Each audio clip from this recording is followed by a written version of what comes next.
자, 이번에는 이제 방어작용을 한번 시작을 해봅시다. 방어작용. 자, 우리 몸을 방어하는 건 두 단계로 구성되어져 있다라고 편하게 생각해주면 좋아. 첫 번째가 뭐가 있냐면 선천성 면역이라는 게 있어. 자, 우선 1차적으로 선천성 면역을 통해서 우리 몸을 방어를 해. 그 다음에 일어나는 게 뭐냐면 후천성 면역이라는 거 있어. 말 그대로 해석하잖아.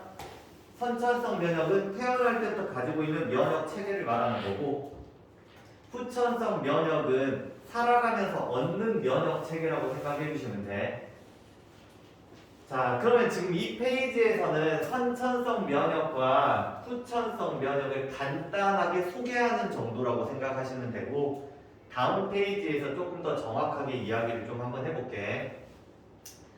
자, 우선 이것부터 한번 봐볼까? 보시면 방어작용은 선천성 면역과 후천성 면역으로 되어져 있고, 선천성 면역은 외부 방어와 내부 방어로 구성되어져 있고, 후천성 면역은 세포성 면역과 체액성 면역 두 가지로 구성되어져 있어. 자, 그러면 선천성 면역부터 한번 봐봅시다. 또 약간 서머리 정도로 생각하시면 돼. 선천성 면역을 우리는 다른 말로 뭐라 부르냐면 비특이적 방어작용이라고 불러. 비특이. 자, 우리 예를 들어서 선천성 면역의 가장 대표적 예시가 피부거든. 피부. 너희들 이렇게 피부가 있다고 한번 가정을 한번 해보자. 피부가 병원체를 방어를 해줄 거 아니야. 만약에 세균하고 바이러스가 있었다고 가정을 한번 해볼게. 너희들 피부가 세균만 막아줘? 그런 거 아니지. 세균도 막고 누구도 막아? 바이러스도 막지. 아니면 원생 생물도 막고, 그치? 곰팡이도 다 막아줄 거 아니야. 그래서 골라서 막는 게 아니라 모든 걸 한꺼번에 막아준다고 해서 비특이라는 표현을 쓰는 거야. 예를 들어서 세균만 막았어. 그러면 특이적 방어라고 표현할 수 있어. 근데 모두 다 막아주기 때문에 비특이라는 표현을 써요. 자, 태어났을 때부터 가지고 있는 면역 체계이다. 신속하지만 강력한 방어 체계는 아니야. 얘가 들어오려고 하면 곧바로 막아주긴 하거든. 근데 강력하게 방어는 하지 못하기 때문에 이게 잘 뚫려 이렇게 안으로 들어온다고 생각하시면 돼요, 얘들이. 자, 대표적 예시 첫 번째, 외부 방어는 피부하고 점막이라는 게 있어. 좀 이따 설명할 거야, 다음 페이지에서. 간단하게 보고만 넘어가게. 내부 방어는 식세포 작용하고 염증 반응이라는 게 있어요. 식세포 작용, 염증 반응. 자, 두 번째 봐봅시다. 후천성 면역. 자, 얘는 뭐라고 써있어? 특이적 방어작용이라고 써있지. 자, 얘가 얘를 뚫고 들어왔대. 그럼 우리는 어떻게 하냐면 세균에 대한 방어 체계를 따로 만들어. 우리 몸 안에서. 바이러스에 대한 방어 체계를 따로 만들어. 각각 따로 방어를 해주거든. 그치? 그래서 얘를 뭐라 불러? 특이적 방어작용이라 불러요. 자, 태어난 후 병원체에 노출되면서 발달이 된다. 자, 신속하지는 않아. 즉, 들어오자마자 얘를 방어하지는 않아. 약간의 뭐가 필요해? 준비 기간이 조금 필요해. 시간이 좀 필요해요. 준비하는 거지. 준비해서 얘를 막는 거야. 하지만 한번 일어나면은 굉장히 강력한 방어 체계가 돼. 대표적 예시로 세포성 면역과 체액성 면역이 있습니다. 정도.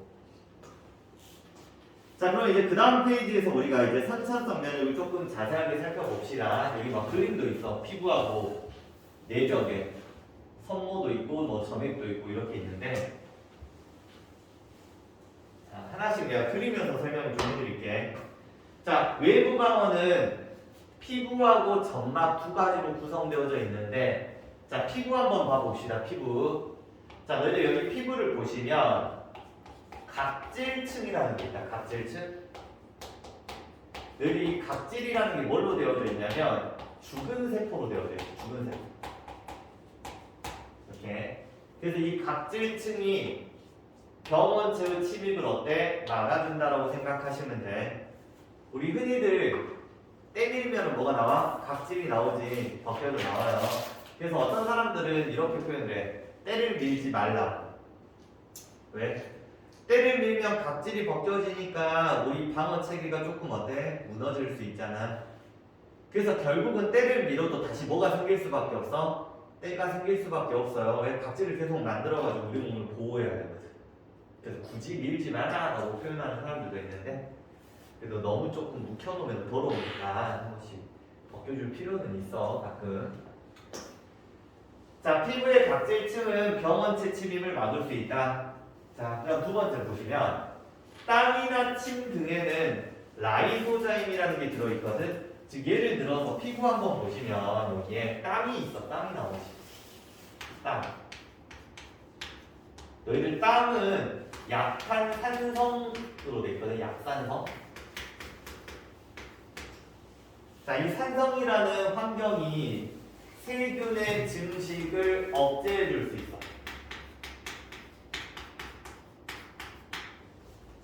자, 그리고 이 약한 산성 물질만 있는 게 아니라 뭐도 있냐면 라이소자임이라는 효소가 있거든. 이 라이소자임이 세균의 세포벽을 파괴시켜. 너희들 세균의 세포벽이 뭘로 되어져 있어? 펩티도 글리칸으로 되어 있잖아. 그걸 파괴시켜준다고 생각하시면 돼. 네. 그래서 이 라이소자임이라는 게 요즘 최근에 기출문제도 나왔거든. 잘 안 나오다가 처음으로 나왔는데 조금 잘 기억해 두세요. 라이소자임. 그래서 라이소자임은 땀이나 아니면 눈물, 점액 등에 들어있는 항균성 단백질로서 세균의 세포벽을 파괴합니다. 이렇게. 두 번째, 점막이라는 게 있어. 점막. 그렇지? 너희들 우리 팔 보면 딱 봐도 얘가 뭐라고 불러? 피부라고 부르잖아. 각질층이 있거든. 그런데 코 안쪽이나 입 안쪽 같은 데를 보잖아. 그럼 만져보면 맨들맨들하잖아. 그치? 우리가 생각하는 이런 각질층으로 구성되어져 있지 않아. 이런 부분들을 우리는 뭐라 불러? 점막. 즉 우리 몸에 외부랑 접한 부분 중에서 피부로 되어져 있지 않은 부분은 뭘로 보호가 돼? 점막으로 보호가 되는 거야. 근데 이 점막이라는 녀석의 특징이 뭐냐면 얘가 점액이라는 액체를 분비를 해. 점액. 이 점액이 굉장히 끈적끈적한 액체야. 그러면 세균 같은 애들이 이쪽으로 들어오면 안으로 더 못 들어가고 여기에 막혀버리겠지? 그치? 그래서 얘는 각질층이 없는 눈, 코 속, 호흡기관이나 소화기관의 안쪽, 소화기관의 내벽이지, 벽. 벽도 외부랑 맞닿고 있잖아. 내벽이 점막으로 구성되어져 있다. 점막에서 라이소자임이 들어있는 뭐가 분비돼? 점액이 분비돼서 우리 몸을 보호해 줍니다. 자, 두 번째, 순관가지 내벽에. 순관가지가 기관지지, 기관지. 기관지 내벽에 섬모라는 작은 털하고 점액이 있거든. 너희들 작은 털 섬모가 점액을 받쳐주겠지, 이렇게. 털이 없으면 그냥 점액이 흘러내려버리거든, 아래쪽으로. 숨 쉴 때 들어오는 병원차 이물질을 배출해준다. 그래서 예를 들어서 기관지 내벽에 뭐가 있어? 섬모가 있어요. 점액이 있어. 이렇게. 그러면 세균이 이렇게 들어오는 걸 여기에 걸러주겠지. 그래서 우리 여기 긴 관이 기관인데 여기도 섬모와 점액이 있거든. 그치? 그럼 여기서 해가지고 뱉는 게 뭐야? 가래. 그치? 가래를 통해 밖으로 배출해줘요. 위 같은 경우에도 뭐를 분비해? 강한 산성인 위산을 분비하거든. 그래서 산성 물질은 세균을 억제시킬 수 있어. 세균을 죽일 수도 있고, 그치? 그래서 음식물 속에 병원체를 제거하기도 합니다. 정도. 자, 그럼 내부 방어 한번 봐봅시다. 내부 방어. 내부 방어는 두 가지가 있어. 자, 첫 번째, 식세포 작용. 다른 말로 뭐라 불러? 식균 작용이라 부르기도 하거든. 식균 작용.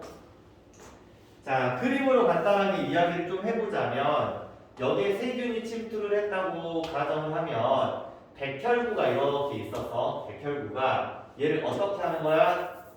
먹어 이런 느낌으로. 그럼 먹어서 백혈구 내부에 있는 분해 효소를 이용해서 세균을 다 부셔버리는 거야. 조각내버리는 거야 이렇게. 그치? 그래서 이렇게 먹는 걸 뭐라 불러? 식세포 작용, 식균 작용이라고 불러.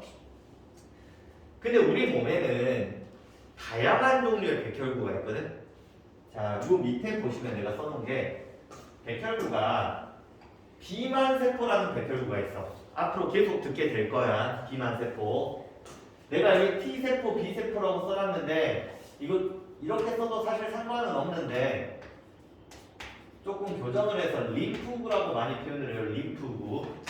T 림프구, B 림프구. 그렇지? 이런 애들도 뭐야? 백혈구야. 형질세포도 있고 기억세포도 나오는데 얘들도 백혈구야. 근데 이런 백혈구들은 뭐를 못해? 식세포 작용, 식균 작용이 안 돼. 유일하게 우리 교육과정상에서 식균 작용이 가능한 애는 누구야? 여기 보시는 큰 포식세포라는 애만 가능해요. 그치? 과거에는 이 큰 포식세포를 뭐라 불렀냐면 대식세포라 불렀거든. 대식세포. 그치? 근데 이번에 용어가 개정이 됐어. 큰 포식세포로 바뀌어버렸어. 용어가. 바뀐 용어 잘 기억하시고. 그치? 그럼 뭐라고? 대식세포라고 했어요. 대식세포. 똑같은 거야. 자, 병원질 안으로 끌어들인 네 효소를 이용해서 분해를 한다. 교육과정에서는 뭐만? 큰 포식세포만 식세포 작용이 가능해요. 그치? 자, 두 번째, 염증 반응이라는 게 있어요. 염증 반응. 자, 이거 그림으로 한번 좀 설명을 해볼게. 자, 여기 피부가 이렇게 있다고 하면 상처가 나, 상처. 그럼 이 안으로 뭐가 들어와? 세균 같은 애들이 들어오겠지. 그럼 여기 밑에 혈관이 이렇게 있단 말이야. 모세혈관이.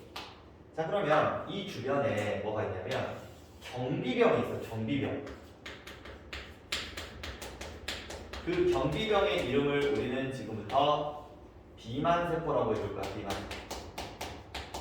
이것도 일종의 백혈구야. 백혈구. 그치? 근데 얘는 무슨 일을 할 수 있는 게 아니라 그냥 뭐만 해? 경비만 하고 있는 거야. 그럼 얘가 들어왔어. 그럼 누군가한테 알려줘야 될 거 아니야. 경비만 하고 있으니까 뭐 경찰한테 알려야겠지. 그래서 얘가 지 몸속에 있는 물질 중에서 어떤 물질이 있냐면 히스타민이라는 물질이 있거든. 그 히스타민을 바깥으로 분비를 해. 그럼 이 히스타민의 역할이 뭐냐? 그러니까 첫 번째 혈관의 크기를 증가시켜줘. 여기 보시면 여기 혈관 크기를 증가시켜. 두 번째, 혈관의 투과성도 높여주거든. 그래서 그림으로 치면 어떻게 만들어주냐라고 하면 여기 있는 혈관을 이렇게 있던 애를 엄청 크게 만들어줘요. 그럼 이쪽으로 혈액이 어때? 많이 흐를 수 있겠지. 그치? 즉 혈액을 많이 흐르게 만들어주는 이유가 뭐냐면 누군가가 이 세균을 잡아먹어야 되거든. 근데 잡아먹는 애가 누구라고 해서 큰 포식세포라고 했잖아. 우리 몸에 있는 대부분의 백혈구는 죄다 혈액 속에 들어있는 혈액세포거든. 그래서 큰 포식세포가 혈액이 이제 많이 흐를 거 아니야. 이 혈액을 타고 이쪽으로 와. 와서 어디로 나가? 바깥으로 삐집고 나가. 그치?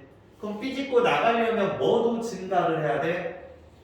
투과성도 증가를 해야겠지. 그래서 삐집고 나가서 얘를 잡아먹어.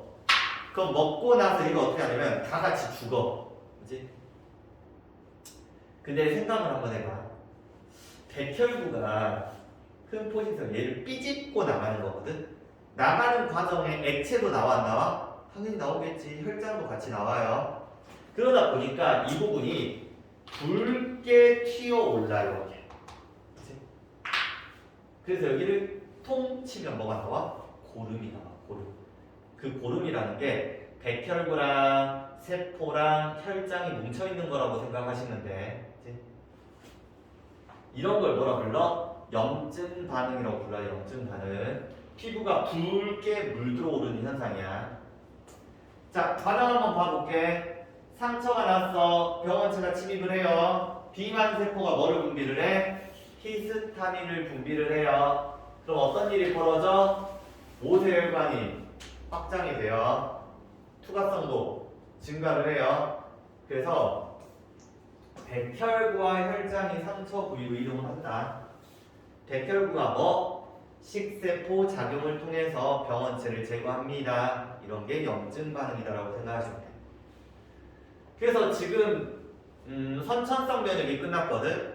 그래서 너희들 문제 풀 때 이래. 예를 들어서 식세포 작용이 나왔어. 그럼 그거 뭐라 불러? 선천성 면역. 또는 뭐라 불러? 비특이적 방어 작용. 이런 식으로 튀어나와야 돼. 그치? 염증 반응 이야기가 나왔다. 그래서 염증 반응이 특이적 방어다. 맞아, 틀려? 틀렸지. 비특이적 방어 작용. 이런 식으로 구분할 수 있어야 돼. 기본적으로. 자, 그러면 5번 후천성 면역 들어봅시다. 후천성 면역. 자, 이 후천성 면역을 이해하려면 먼저 우리가 항원과 항체라는 이야기를 조금 하고 넘어가야 되거든. 항원하고 항체. 근데 너희들이 이 항원 항체 이야기가 그 다음 강에 나와. 그 다음 강 주제가 뭔지 아니? 항원 항체 반응과 백신. 그래서 항원 설명들이 조금 이런 식으로 나오거든. 항체가. 그래서 지금은 우선 정말 간단하게만 조금 기억을 해보게. 간단하게만. 너희들 A라는 어떤 물질이 있었어. A라는 물질이 내 몸에 들어왔대. 근데 아무 일도 벌어지지 않더래. 내 몸 안에서. 그치? 그런데 이번엔 B라는 물질이 있었는데 그게 내 몸 안으로 들어왔어. 근데 갑자기 우리 몸 안에서 항체라는 걸 만들 거래. 이렇게 Y자 모양으로 생긴 단백질이거든. 이런 걸 만들어가지고 이제 얘를 제거하려고 막 노력을 한단 말이야. 그치? 그러면 이런 게 만들어졌다라는 거 우리 몸에서 뭐가 일어난 거야? 면역 반응이 일어났다고 표현을 해. 그러면 지금 현재 A는 우리 몸에 들어왔을 때 우리 몸에서 면역 반응이 일어나지 않았거든? 근데 B는 들어왔을 때 면역 반응이 발생했잖아. 이렇게 우리 몸에 면역 반응을 일으킬 수 있는 물질을 우리는 뭐라 불러? 항원이라고 불러. 항원. 그치? 자, 그래서 사람의 몸속에 들어와서 면역 반응을 일으키는 물질이 항원이야. 그 항원을 제거하기 위해서, 즉 항원에 대항해서 몸속에서 만들어지는 단백질, Y자 모양의 단백질을 우리는 항체라고 한다. 그래서 항체는 뭐를 제거해? 항원을 제거합니다. 이런 표현이 나와요. 이렇게. 자, 그런데 내가 지금 현재 이 빨간색으로 색칠한 항원을 제거한다는 표현이 내 개인적인 생각으로는 조금 애매해. 자, 애매하다라는 말이 무슨 말이냐면 너희들 방금 B가 항원이었잖아. B라는 애가 이렇게 딱 내 몸 안에 들어왔대. 그럼 우리는 항체라는 걸로 이렇게 얘를 감싸거든. 이런 식으로. 그치? 그러면 이 항체 자체가 B를 제거한다기보다는 어떤 일이 벌어지냐면 항체를 인식하는 포식세포가 있어. 큰 포식세포. 걔가 항체를 인지해가지고 와가지고 이렇게 다 잡아먹어. 이런 식으로 이 B라는 항원을 제거를 한단 말이야. 이게 실제 반응이 이래. 그치? 그럼 항체가 항원을 제거한다? 라는 게 되게 애매한 상황이야. 그치? 실제로 그래. 실제로 애매해요. 그래서 어떤 사람들 입장에서는 항체가 항원을 제거한다라고 하면 틀렸다라고 할 확률이 꽤 있어. 그치? 나 개인적으로도 내가 만약 시험 문제 낸다고 하면 항체가 항원을 제거한다? 그건 틀린 말이라고 할 거야. 개인적으로 내가 만약 시험 문제 내가 채점을 한다고 하면. 그치? 근데 이번에 개정이 되면서 표현을 이렇게 해버렸더라고. 그래서 실제 문제를 풀 때 항체가 항원을 제거한다라고 하잖아. 그게 맞는 말이야. 우리 교육 과정에서. 그치? 그래서 내가 조금 그래가지고 여기 써놨어. 항체가 항원을 제거한다는 표현이 크게 보면 맞는 말이긴 한데 정말 디테일하게 보면 그 말은 아니라고요. 사실은. 이제. 하지만 우리 교육 과정에 맞춰서 생각을 하게. 체크해놓은 건 학교 선생님들도 어떻게 생각할지 모르니까 이제 일부러 이걸 좀 적어놨으니까 학교 수업 들을 때 잘 들어봐. 그치? 자, 두 번째 이제 림프구 이야기가 나와요. 림프구. 자, 아까 T 림프구, B 림프구라는 이야기를 했는데 너희들 이 림프구라는 건 일종의 뭐야? 백혈구야, 백혈구. 앞으로 공부하면서 이 두 종류의 림프구를 보게 될 건데 림프구를 만드는 생성 장소, 즉 백혈구를 만드는 생성 장소는 100% 골수야.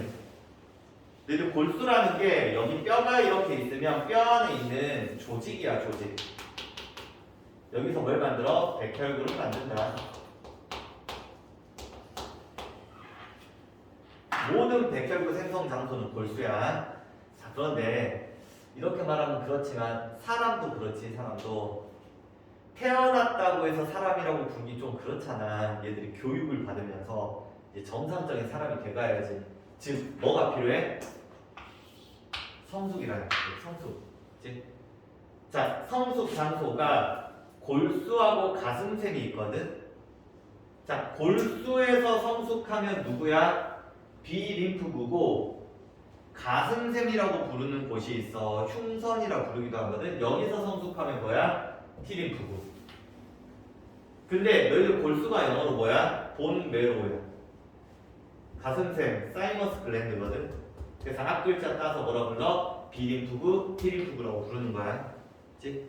성숙 장소를 뭐가 결정이 된다? 이름이 결정이 된다. 이렇게 기억해 주시면 외우기가 편해요. 자, 너희들 후천성 면역은 전 과정 자체가 이 그림 하나로 끝나. 너희가 이 그림만 제대로 이해를 하는 순간 너희들 책에 나오는 뭐 여러 샬라샬라 글들이 있단 말이야. 글들이 의미가 없어. 그렇지? 그래서 지금 이 그림이 뭔지 내가 지금부터 하나씩 설명을 좀 해볼게. 자, 너희들 처음에 여기 세균이 있었어. 세균 이름도 지어줄까? X라고 하는 세균이 있었다고 가정을 한번 해봅시다. 너희들 세균 X 안에는 굉장히 다양한 종류의 항원들이 많이 존재하거든. 세균 자체를 항원이라고 봐도 상관은 없어. 과거에는 세균 자체를 항원으로 봤거든. 근데 정확하게는 세균이 가지고 있는 물질이 항원이야, 물질이. 자, 얘가 들어오면 맨 처음에 누가 얘를 잡아먹어? 대식 세포가, 아니, 큰 포식 세포가 잡아먹겠지? 그러면 이 녀석이 세균 자체를 분해를 시켜. 짠짠짠. 그러면 여기에 뭐가 있겠어? 항원이 있겠지. 항원 조각이 있어요. 조각. 그 항원 조각을 누군가한테 보여준다. 이런 식으로 보여줘. 항원 조각. 항원 조각이야. 누구한테 보여주냐? 여기 보시면 보조 T 림프구라는 애한테 보여줘. 이 보조 T 림프구는 중간다리 역할을 하는 그 백혈구라고 생각하시면 돼. 그럼 얘가 얘한테 신호를 받았지. 그럼 보조 T 림프구가 지금 세균 X가 들어왔어 라고 누군가한테 알려줘. 꼰지르는 거야. 꼰지르는 거. 지가 뭔가를 한다기보다 누구한테 꼰지르냐. 자, 첫 번째 좀 센 놈한테 세포 독성 T림프구한테 꼰질러.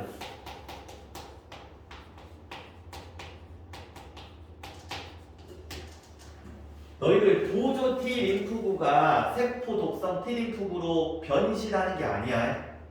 전혀 다른 친구야. 알지? 다른 애들이야. 알지?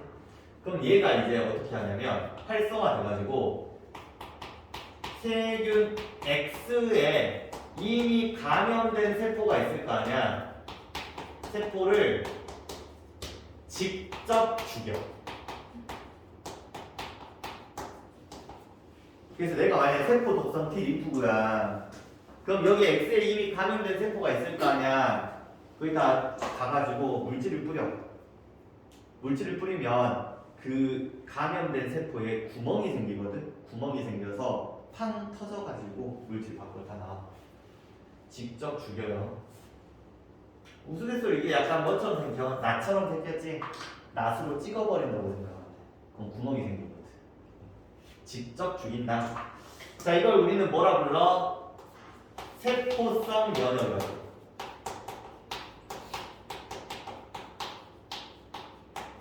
세포성 면역. 그치?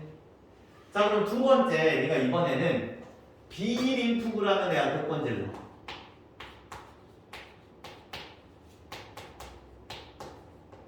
그럼 이 비림프구가 활성화되면서 얘가 체세포 분열을 하거든. 체세포 분열.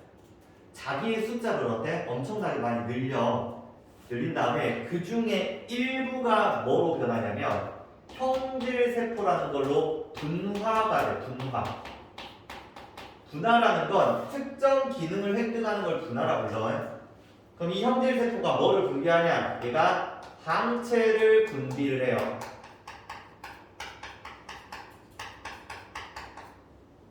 근데 일부는 뭐가 되는지 알아요? 일부는 기억세포가 된다. 여기 이 기억세포라는 게 뭐야? 말 그대로 기억하는 거야. 세균 X가 한번 내 몸에 들어왔잖아. 예를 들어 이런 느낌이지. 누가 나 한 대 때렸어. 처음에 뭣도 모르고 맞았어. 뭐야? 왜 때리지? 이럴 거 아니야. 그치? 근데 갑자기 두 번째로 얘가 지나가네. 그럼 나는 방어 체계를 이렇게 잡겠지. 그치? 안 맞으려고. 그런 것처럼 기억세포는 세균 X를 뭐 하는 거야? 기억하는 거야. 그치? 그럼 만약에 세균 X가 2차로 침입을 하잖아? 그럼 어떤 일이 벌어진지 알아? 얘는 이미 대비를 하고 있을 거 아니야. 얘가 인지를 하고 있다가 기억세포가 뭐가 돼? 일부는 형질세포가 되고 일부는 뭐가 돼? 다시 기억세포가 돼. 그치? 그럼 이 형질세포가 뭐를 분비하겠어? 항체를 분비하겠지. 그치? 근데 얘는 이미 대비가 돼 있는 상태잖아. 그러면 처음에 들어와서 나오는 항체량보다 두 번째 들어왔을 때는 만들어진 항체량이 어때? 더 많아. 더 확실하게 방어를 할 수 있어. 그렇지? 그럼 너희들 이 항체라는 게 뭐를 타고 이동을 하는 거야? 혈액을 타고 이동을 하잖아. 항체는 단백질은. 그래서 얘를 무슨 면역이라고 불러? 체액성 면역이라고 불러요. 체액성 면역. 그래서 후천성 면역은 세포성 면역과 체액성 면역 두 가지로 구성되어져 있습니다. 이렇게 생각하시면 돼. 자, 그런데 조금만 디테일하게 잘 생각을 해보잖아. 자, 너희들 이 과정 봐봐. 이 과정은 무슨 과정이야? 선천성 면역, 비특이적 방어 아니야? 그치? 그럼 지금 비특이적 방어가 일어난 다음에 뭐가 일어나? 특이적 방어가 일어나지. 만약에 비특이적 방어 작용인 식세포 작용이 일어나지 않는다면 특이적 방어 작용이 세포하고 체액성 면역이 일어나 안 일어나? 안 일어나. 그치? 얘가 필수 조건 정도로 생각하시면 돼. 그치? 그래서 여기 잠깐만 한번 쭉 보시면 이런 거야. 후천성 면역은 항원 제시 과정을 통해서 항원을 인식하는 것에서부터 시작을 합니다. 세포성 면역과 체액성 면역이 있다. 자, 그림 보시면 항원이 있지. 그 항원을 누가 잡아먹어? 큰 포식세포가 잡아먹어. 그럼 이 녀석이 얘를 분해시켜서 그 항원 조각을 누구한테 보여줘? 보조 트림프구한테 보여주잖아. 그러다 보니까 우리는 큰 포식세포를 뭐라 부르기도 해? 항원 제시세포라 부르기도 해요. 항원을 누군가한테 보여준다고. 그치? 여기서는 큰 포식세포가 무슨 역할을 하는 거야? 항원 제시세포의 역할을 했다.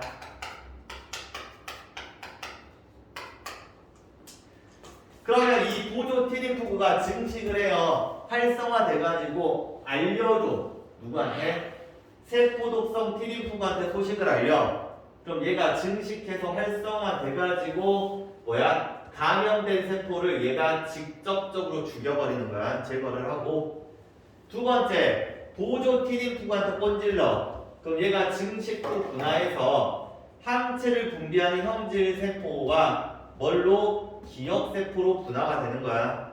그러면 형질 세포가 뭐를 만든다? 항체를 만든다. 기억세포는 말 그대로 기억하고 있는다 정도.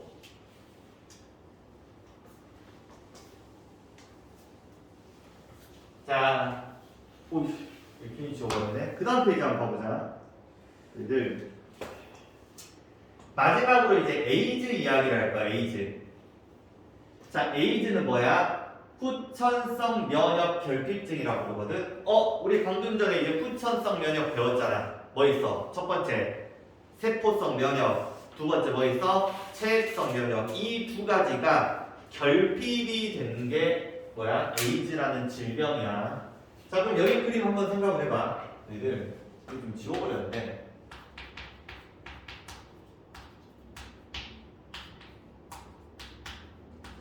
여기서 보조 T림프구 한번 좀 봐봐요. 보조 T림프구. 너희들 만약에 보조 T림프구가 없으면 일어나 안 일어나? 안 일어나? 일어나 안 일어나? 안 일어나. 그치? 그래서 후천성 면역 결핍증은 뭐랑 관련되어져 있어? 보조 T림프구가 조금 관련이 돼 있어요. 즉, 이 병을 일으키는 바이러스 이름이 뭐냐면 HIV 바이러스거든. 예? HIV. 근데 얘의 특징이 어디서 살아? 보조 T림프구에서 증식을 해. HIV 바이러스가. 그러면 여기서 이제 숫자를 늘린 다음에 얘를 터뜨리고 바깥으로 나와. 그럼 그 옆에 있는 보조 T림프구를 계속 감염을 시키겠지. 그럼 시간이 지나면 보조 T림프구가 다 사라져버린단 말이야. 그럼 이거 일어나 안 일어나? 안 일어나? 얘가 안 일어나. 이런 질병이라고 생각하시면 돼. 그래서 HIV 바이러스가 어디서? 보조 T에서 증식을 합니다. 이후 보조 T 림프구를 파괴한다. 이걸 암기를 하고 있으셔야 돼. 문제 풀 때는. 그래야 푸는 게 조금 편해요. 그치? 이걸 무슨 그래프 볼 때 보자마자 이걸 해석하는 그런 문제가 아니야. 자, 그래서 밑에 그림이 이제 에이즈에 관련된 그래프라고 생각하시면 돼. 자, 이 그래프부터 먼저 좀 확대를 한번 해볼까? 자, 이거 보고 내가 간단히 이야기 해볼게. 자, 이 파란색 그래프가 무슨 그래프야? HIV 바이러스의 숫자 그래프야. 빨간색이 뭐야? 보조 T림프구의 숫자 그래프야. 자, 처음에 HIV가 침투를 쫙 했나봐. 그러면 숫자가 어때? 쭉 늘었겠지, 처음에. 근데 우리 몸에서는 당연히 바이러스니까 얘를 제거하기 위한 면역 체계가 발동이 됐겠지. 그래서 첫 번째 무슨 면역이 일어나? 선천성 면역이 일어나. 그 다음 뭐도 일어나? 후천성 면역도 일어나가지고 항체를 만들어서 실제로 HIV 바이러스의 개수를 어때? 줄여버려. 치료를 어느 정도 했다는 말이야. 그런데 얘가 지금 100% 사라진 게 아니지. 왜 그러냐면 이 녀석이 어디에 증식을 해? 보조 T 림프구로 도망간 거야. 그치? 예를 들어 그래. 너희들 백혈구라는 녀석이 어떻게 나쁜 녀석들을 없애냐면 백혈구가 실제로 우리 혈액을 계속 돌아다니면서 검사를 해. 검사해가지고 예를 들어서 경찰로 치면 이런 느낌이야. 도둑 잡으러 다니는 거지. 백혈구가 경찰이야. 도둑놈이 있어 세균이. 그럼 야 신분증 줘. 이거 잘못됐네? 뭐 이렇게 제거를 하거든 실제로. 근데 경찰관이 같은 친구인 경찰을 검사하지 않잖아. 백혈구가 경찰이면 보조티도 뭐야? 같은 경찰이야. 그럼 보조티를 검사를 잘 안 하거든. 그러니까 도둑놈이 여기 안에서 HIV가 도망들어서 살면은 걸릴 일이 별로 없어. 그치? 그래서 그 안에서 얘는 증식을 하면서 이제 나중에 숫자를 어때? 쫙 늘리겠지. 늘리면서 보조 T림프구를 죄다 죽여버리고 그 또 감염시키고 죽여버리고를 반복할 거야. 그래서 시간이 지나면서 보조 T림프구 숫자 어때? 줄어들어. 그럼 마지막 상황까지 가버리잖아. 그러면 보조 T림프구 숫자가 굉장히 적고 HIV 숫자가 너무 많잖아. 그럼 보조 T가 없다라는 말은 후천성 면역 자체가 잘 안 일어난다는 말이야. 면역이 결핍돼 버린 거야. 그치? 그래서 한번 봐봅시다. 1번 감염 초기 일시적으로 HIV 바이러스 수가 감소를 해요. 이렇게. 자, 그 이유는 뭐 때문이겠어? 선천성 면역이 일어났고 후천성 면역도 일어나기 때문에 HIV가 제거가 돼. 시간이 지날수록 HIV 숫자는 늘어나겠지. 그러면서 보조 T림프 숫자는 줄어들 거야. 그 이유가 뭐야? HIV가 보조 T를 파괴하니까. 마지막 상황이 돼버리잖아. 3번 상황이 돼버리면 보조 T가 너무 적어서 면역 자체가 전체적으로 결핍이 돼버려. 면역이 안 일어나요, 잘. 그래서 그 상황을 우리는 면역 결핍 상태다라고 표현합니다. 자, 여기까지가 이제 마무리.